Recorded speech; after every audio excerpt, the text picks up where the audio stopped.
പിതാവിൻ്റെയും പുത്രൻ്റെയും പരിശുദ്ധാത്മാവിൻ്റെയും നാമത്തിൽ ആമേൻ. എൻ്റെ പ്രിയപ്പെട്ടവർ, ഇന്ന് നവംബർ മാസം 25-ാം തീയതി തിങ്കളാഴ്ചയാണ്. എല്ലാവരെയും ഈ പൊന്നുഷസിലെ കർത്താവിൻ്റെ ഹൃദയത്തിലേക്ക് സ്വാഗതം ചെയ്യുന്നു. കർത്താവിൻ്റെ തിരുമുറവാടുന്നാണ് ഇപ്രധാന അത്ഭുതകരം. ഹൃദയത്തെയും ശരീരത്തെയും ജീവിതത്തെ സംരക്ഷിക്കട്ടെ എന്ന് ആശംസിക്കുന്നു. പ്രാർത്ഥിക്കാം. അമ്മേ പരിശുദ്ധമ്മേ, അമ്മേ പരിശുദ്ധമ്മേ, ദൈവമാതാവേ, അന്ന് അങ്ങ് കൃപാസനത്തിൽ പ്രത്യക്ഷപ്പെട്ട് വരാൻ പോകുന്ന മഹാദുരന്തത്തിൽ നിന്ന് രക്ഷപ്പെടാനും എല്ലാവർക്കും വേണ്ടി പ്രാർത്ഥിക്കുവാനും ആവശ്യപ്പെട്ടിട്ട് 20 വർഷം തികയുന്ന ഈ വേളയിൽ കൃപാസനത്തിലൂടെ ഞങ്ങൾക്കും ഈ ദേശത്തിനും അങ്ങ് മധ്യസ്ഥം തേടി തന്ന എല്ലാ അനുഗ്രഹങ്ങൾക്കും കൃപകൾക്കും ഞങ്ങളിപ്പോൾ ഹൃദയം നിറഞ്ഞ നന്ദി പറയുന്നു. അമ്മേ പരിശുദ്ധമ്മേ, ജപമാല മാതാവേ, സകല കൃപാസനം പ്രാർത്ഥനകളോടും ചേർത്ത് ഞങ്ങളിപ്പോൾ പ്രാർത്ഥിക്കുന്ന ഈ കുടുംബത്തിന്റെ പ്രത്യേക നിയോഗം. എൻ്റെ പ്രിയപ്പെട്ട നിയോഗം പറയുക. സ്നേഹത്തോടെ, ദൈവവിശ്വാസത്തോടെ, ഭക്തിയോടെ, പ്രത്യാശയോടെ, ശരണത്തോടെ ആണ് നിയോഗം പറയേണ്ടത്.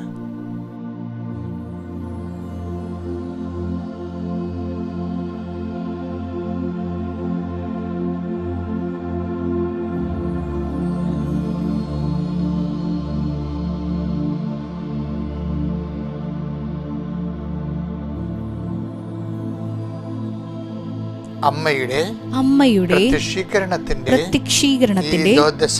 ഈ ദ്വാദശകവേളയിൽ ഞങ്ങൾക്ക് സാധിച്ചു തരുവാൻ കനിയണമേ. വിശ്വാസ പ്രമാണം.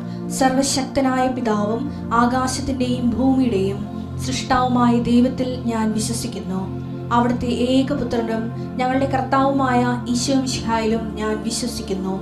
ഈ പുത്രൻ പരിശുദ്ധാത്മാവിനാൽ ഗർഭസ്ഥനായി കന്യകാമറിയത്തിൽ നിന്ന് പിറന്ന് പൊന്തിയോസ് പീലാത്തോസിന്റെ കാലത്ത് പീഡകൾ സഹിച്ച് കുരിശിൽ തറയ്ക്കപ്പെട്ട് മരിച്ച് അടക്കപ്പെട്ട് പാതാളങ്ങളിൽ ഇറങ്ങി മരിച്ചവരുടെ ഇടയിൽ നിന്ന് 3-ാം നാൾ ഉയർത്ത് സ്വർഗത്തിലേക്ക് എഴുന്നള്ളി സർവശക്തിയുള്ള പിതാവായ ദൈവത്തിന്റെ വലതുഭാഗത്തിരിക്കുന്നു. അവിടെ നിന്ന് ജീവിക്കുന്നവരെയും മരിച്ചവരെയും വിധിക്കുവാൻ വരുമെന്നും ഞാൻ വിശ്വസിക്കുന്നു. പരിശുദ്ധാത്മാവിലും ഞാൻ വിശ്വസിക്കുന്നു. വിശുദ്ധ കത്തോലിക്കാ സഭയിലും പുണ്യവാന്മാരുടെ ഐക്യത്തിലും പാപങ്ങളുടെ മോചനത്തിലും ശരീരത്തിന്റെ ഉയർപ്പിലും നിത്യമായ ജീവിതത്തിലും ഞാൻ വിശ്വസിക്കുന്നു. ആമേൻ. സ്വർഗ്ഗസ്ഥനായ ഞങ്ങളുടെ പിതാവേ, അങ്ങയുടെ നാമം പൂജിതമാകണമേ. അങ്ങയുടെ രാജ്യം വരണമേ. അങ്ങയുടെ തിരുമനസ് സ്വർഗത്തിലെ പോലെ ഭൂമിയിലും ആകണമേ. അന്നു വേണ്ടുന്ന ആഹാരം ഇന്ന് ഞങ്ങൾക്ക് തരണമേ. ഞങ്ങളോട് തെറ്റ് ചെയ്യുന്നവരോട് ഞങ്ങൾ ക്ഷമിക്കുന്നത് പോലെ ഞങ്ങളുടെ തെറ്റുകൾ ഞങ്ങളോടും ക്ഷമിക്കണമേ. ഞങ്ങളെ പ്രലോഭനത്തിൽ ഉൾപ്പെടുത്തരുതേ, തിന്മയിൽ ഞങ്ങൾ രക്ഷിക്കണമേ. ആമേൻ. നന്മ നിറഞ്ഞ മറിയമേ, സ്വസ്തി. കർത്താവ് അങ്ങയുടെ കൂടെ സ്ത്രീകളിൽ അങ്ങ് അനുഗ്രഹിക്കപ്പെട്ടവളാകുന്നു. അങ്ങയുടെ ഉദരത്തിൻ ഫലമായി ഈശോ അനുഗ്രഹിക്കപ്പെട്ടവനാകുന്നു. പരിശുദ്ധ മറിയമേ, തമ്പുരാന്റെ അമ്മേ, പാപികളായ ഞങ്ങൾക്ക് വേണ്ടി ഇപ്പോഴും ഞങ്ങളുടെ മരണസമയത്തും തമ്പുരാനോട് അപേക്ഷിക്കണമേ. ആമേൻ. എൻ്റെ കർത്താവേ, നിന്റെ ഉന്നതമായ നാമത്തിന് സ്വസ്ത്രം ചെയ്യുന്നു. കർത്താവേ, നിന്റെ വിശുദ്ധ പൗരോഹിത്യത്തെ മഹത്വപ്പെടുത്തണമേ. എൻ്റെ മക്കളെ, കണ്ണുകളടച്ച് കൈകൾ കൂപ്പി അതിഭക്തിയോടുകൂടി ഈ ദിനത്തിൻ്റെ ആശീർവാദം സ്വീകരിക്കാം. കർത്താവേ, നിന്റെ ഉന്നതമായ നാമത്തിന് സ്വസ്ത്രം ചെയ്യുന്നു. കർത്താവേ, നിന്റെ വിശുദ്ധ പൗരോഹിത്യത്തെ മഹത്വപ്പെടുത്തണമേ.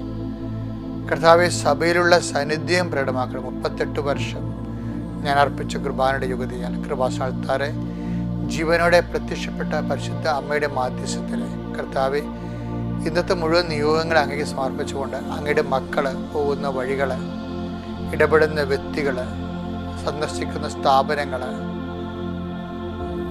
ഇടപെടുന്ന എല്ലാവിധ ജീവിത സാഹചര്യങ്ങളും സഞ്ചാരിമാതാവെ, സമയത്തിൻ്റെ അധികാരി അമ്മയുടെ സാന്നിധ്യം കൊണ്ടാണ് പ്രാർത്ഥിക്കുന്നത്. ഉടമ്പടിയുടെ ഏറ്റവും വലിയ വാഗ്ദാനം, I will be with you wherever you go. നീ എവിടെ പോയാലും എൻ്റെ സാന്നിധ്യം നിന്നോട് ഉണ്ടായിരിക്കും. കർത്താവ്, ഞങ്ങളത് വിശ്വസിക്കുന്നു. കർത്താവ്, ഇപ്പോൾ പ്രാർത്ഥനയിൽ പങ്കെടുക്കുന്ന ഈ മക്കളുടെ വലത്തും ഇടത്തും വീട്ടിലും വഴിയിലും ജയത്തിലും കരയിലും മോളിലും ഹൃദയത്തിലും കർത്താവിൻ്റെ ചൈതന്യവും സന്തോഷവും ഉണ്ടാവട്ടെ. കർത്താവെ, അങ്ങയുടെ മക്കള് സ്വന്തം മെരിട്ട് കൊണ്ട് നടക്കാത്ത എല്ലാ കാര്യങ്ങളും ഇന്ന് ഇടപെടാൻ പോകുന്ന അവരുടെ ബലത്തിന് പറ്റാത്ത, അവരുടെ സ്വാധീനങ്ങൾക്ക് അപ്പുറത്തുള്ള എല്ലാ വിഷയങ്ങളും, ചിന്തിക്കാൻ പറ്റാത്ത വിഷയങ്ങൾ, നമ്മുടെ കഴിവിന് അതീതമായ കാര്യങ്ങൾ അങ്ങയുടെ തിരുസന്നിധി സമർപ്പിക്കുന്നു. കർത്താവ്, നിന്റെ വിശുദ്ധമായ തിരുവാർന്ന വലതുകരം അങ്ങയുടെ മക്കളുടെ ശിരസിൽ വെക്കണമേ. സന്ധിബന്ധങ്ങളിലും മാംസപേശികളിലും രക്തഞരമ്പുകളിലും ശരീരകോശങ്ങളിലും കർത്താവിൻ്റെ രക്തം പടരട്ടെ.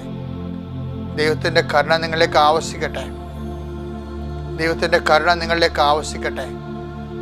നിങ്ങളുടെ കാലുകൾ സഞ്ചരിക്കുന്ന, പാദങ്ങൾ സഞ്ചരിക്കുന്ന എല്ലാ ഇടങ്ങളും, ആ പാദങ്ങൾ ചെന്ന് കയറുന്ന എല്ലാ ഇടങ്ങളും, അവരോട് സംസാരിക്കുന്ന സംസാരങ്ങൾ, ഒപ്പിടുന്ന ഒപ്പുകൾ, ഡീലുകൾ എല്ലാം സമർപ്പിച്ച് പ്രാർത്ഥിക്കുന്നു. കർത്താവെ, ചില ചർച്ചകളിൽ അങ്ങയുടെ മക്കൾ പങ്കെടുക്കുന്നുണ്ട്. ആ ചർച്ചകളിൽ അങ്ങ് തന്നെ തീരുമാനം എടുക്കണം. ആ തീരുമാനങ്ങൾ നടപ്പിൽ വരുത്താൻ ഞങ്ങളുടെ കഴിവ് ഞങ്ങൾക്കില്ലെങ്കിൽ കർത്താവ്, ഞങ്ങൾ നിന്നിൽ ആശ്രയിക്കുന്നു.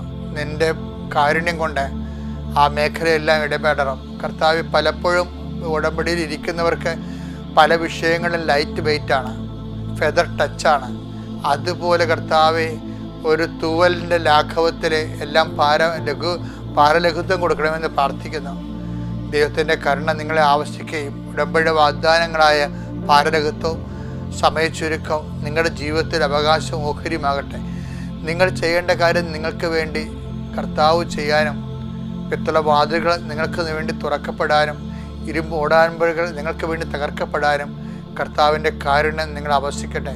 കർത്താവ്, നിന്റെ നാമത്തിൻ്റെ വലിയ ഭക്തിയുള്ള വിശ്വാസികളായി മാറാൻ, കർത്താവ് നിന്റെ നാമത്തിൻ്റെ മഹത്വത്തിനായി സുവിശേഷത്തിൻ്റെ സാക്ഷികളാകാൻ അങ്ങയുടെ മക്കളെ നീ ആശീർവദിക്കണമേ. എല്ലാ തരത്തിലുള്ള നിങ്ങളുടെ ജീവിത ദുരിതങ്ങൾ, തടസ്സങ്ങൾ, ഇന്നനുഭവിക്കുന്ന പ്രത്യേക പ്രതിസന്ധികൾ യേശു ക്രിസ്തുവിന്റെ നാമത്തിൽ മാറിപ്പോകട്ടെ. രോഗികൾ, പീഡിതര്, ഹൃദയഭാരം അനുഭവിക്കുന്നവർ, കർത്താവെ, ആശുപത്രികളിൽ ട്രീറ്റ്മെൻറ്റിന് പോണവർ, പ്രസവത്തിന് പോകുന്നവർ, ഇന്ന് ഡെലിവറിക്ക് ഡേറ്റ് നിശ്ചയിച്ചിരിക്കുന്നവർ, ഇങ്ങനെ ഓരോരോ കാര്യങ്ങൾക്ക് ഇന്ന് ഡേറ്റ് നിശ്ചയിച്ചിരിക്കുന്നവർ, ഇന്ന് ഡേറ്റ് രൂപപ്പെടുത്തി എടുക്കേണ്ടവർ, എല്ലാവരുടെയും എല്ലാ വിഷയത്തിനും വരും ദൈവികമായ ശക്തിയും കാരുണ്യം ചൊരുകട്ടെ. നിത്യം പിതാവും പുത്രനും പരിശുദ്ധാത്മാവിൽ നീക്കുവാമേ.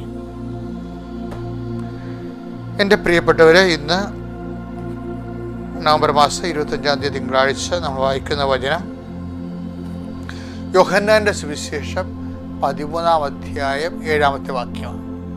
യേശു പറഞ്ഞു, ഞാൻ ചെയ്യുന്നത് എന്തെന്ന് ഇപ്പോൾ നീ അറിയുന്നില്ല, എന്നാൽ പിന്നീട് അറിയും.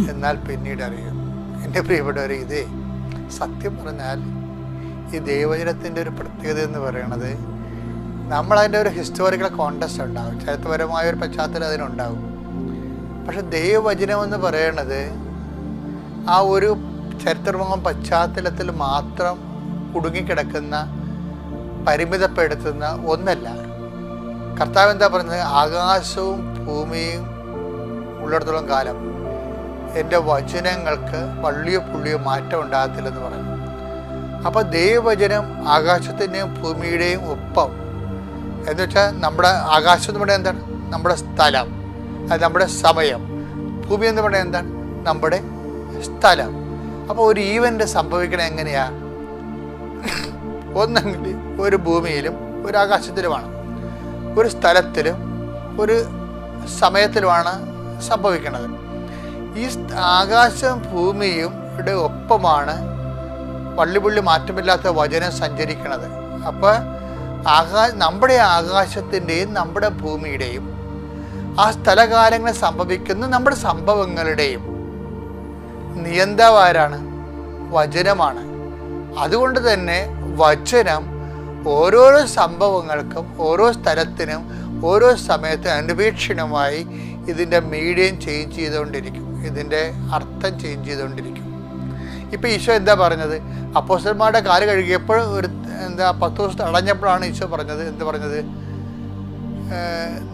ഞാൻ ചെയ്ത് എന്താണെന്ന് ഇപ്പം നിങ്ങൾക്ക് മനസ്സിലാവത്തില്ല, പിന്നീട് മനസ്സിലാകും.